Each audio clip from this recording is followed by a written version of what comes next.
Although we are already 2 months into 2021, it still feels like some part of us is in 2020. It was, to say the least, a traumatic year for everyone. People lost jobs, family, friends, experiences, and missed opportunities. For months, it felt like the world was put on hold and we couldn't do anything but wait and wait and wait and hope we will someday get our lives back. Someday we could take a breath without fear or hesitation or masks. With the risk of sounding dramatic, I'm going to be honest. When I think of 2020, the first thing that comes to mind is depression.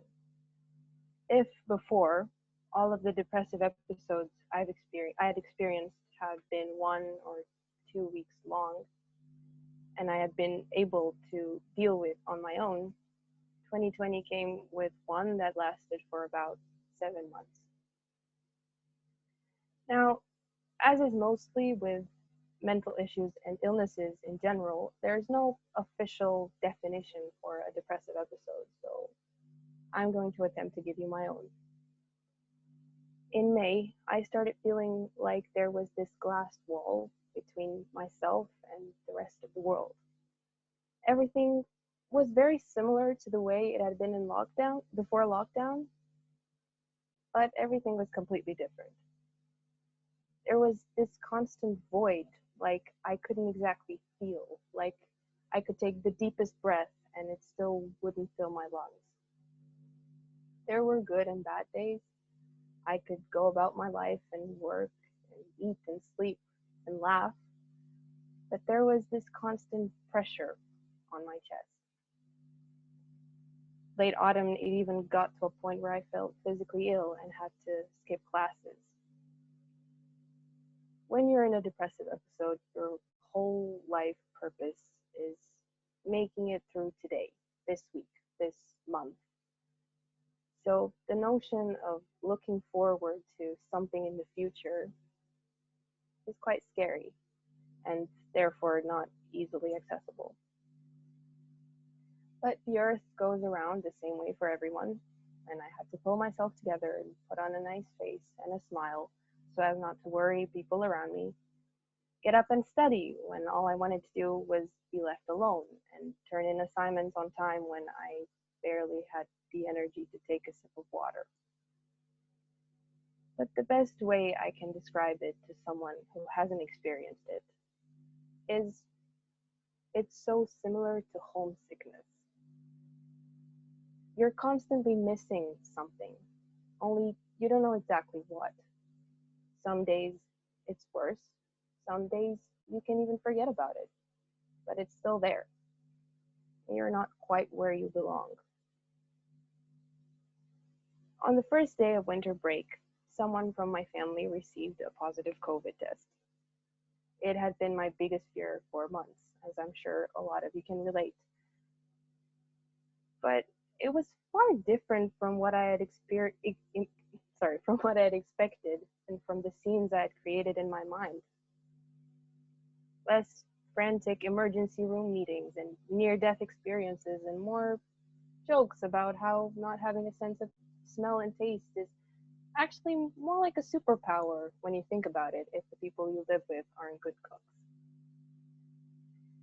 Thankfully, the person had less than mild symptoms and was essentially all right, and the rest of us didn't catch it.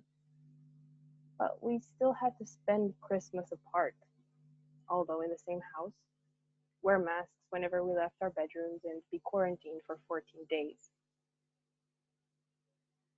The house was quiet. I know I'm lucky to have such a great relationship with my family, but it made it very difficult to be so close and yet so far apart. And as we all know too well, being alone with your thoughts is never a good idea.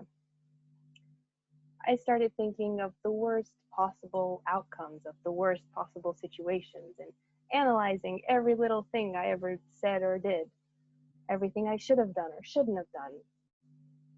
And I realized soon enough that if I kept that up, I was going to drive myself insane. I needed to focus on something else rather than other than the uncertainty and the fears that had rooted themselves inside my brain. And that led me to my bookshelf.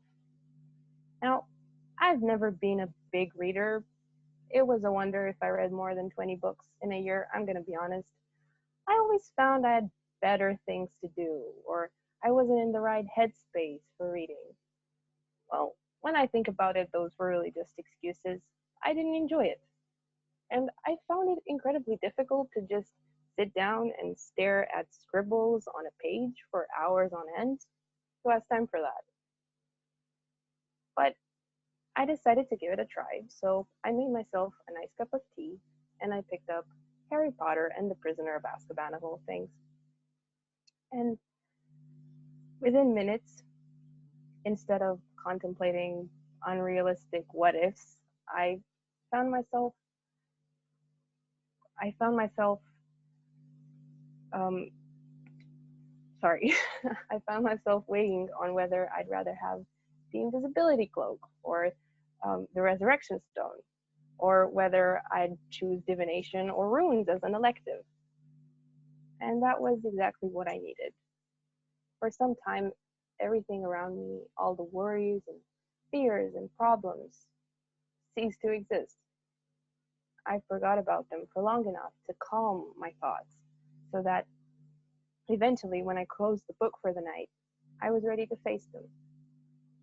I was watching events unfold before my eyes, but they didn't affect me personally, and I reveled in not having to make decisions for myself. It wasn't until a few weeks later that I realized what that felt like, and it was very similar to coming home. I put myself in the character's place, in their skin. The intricate descriptions and fantastic wordplays, which these scribbles on a page were made up of, presented me with something I had greatly missed: feelings. As though describing what the character went through, the author managed to tuck some sense into my subconscious and remind it what happiness, sadness, anger, and hope felt like. I've always been told that in order to start enjoying reading, you must find the right book. Everyone has that one book that made them want to keep reading, don't they? Well, I don't really think so. I've had my fair share of good reads before, but it still hadn't been enough. In truth, I believe it has more to do with the moment you pick up the specific book. I think that goes for every piece of fiction we have access to and every piece of art we can consume. In order to become passionate about something like film and literature and painting and music, it has to mean something to you. Very much like a piece of puzzle finally being put into place. In the same sense, people also turn to writing. When everything feels out of control, you create a world of words that is fully within your grasp, yours to change as you please, and make exactly the way you want to. Many of the most renowned works of art were created as a way for the artist to cope with traumatic and hard experiences in their life. And that doesn't only cover literature and poetry, but also music and painting and all kinds of art.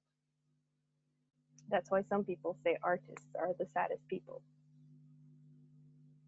Now, when it comes to actual psychological benefits, it has been concluded that running away to a fictional universe like this can help decrease stress, improve one's sleep quality, and also provide a less traditional way of human contact.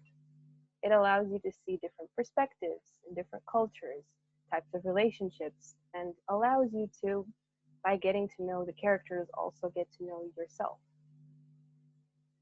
While I was doing research for this speech, I came across this quote from a British philosopher named Sir Roger Scruton, if you care, which is, "Consolation from imaginary things is not an imaginary consolation." Now, of course, as with everything in life, there's the other edge of the blade. the question of how much is too much. Eventually, you have to come back to our own reality and you have to face the problems you were running away from in the first place. And does it get easier or does it get harder when you do? For me, where before it was a struggle to sit down and read or watch a film for a few hours, now I have a hard time putting them aside to do my actual work. And as helpful as this coping mechanism can be, there needs to be a balance. It's still very, very important to have people around you and passions around you that make you want to come back to this reality, remember why you love it, and help you deal with your issues in the end. So I'm not saying that books, films, and shows and media cure mental illnesses or illnesses of any kind. The best way to treat all afflictions is through professional help and support from your loved ones. But I remember and I know what it's like to feel kind of lost, and I know how much it helped me find myself again. So if anything, I am glad to be living in a world where stories exist. Thank you.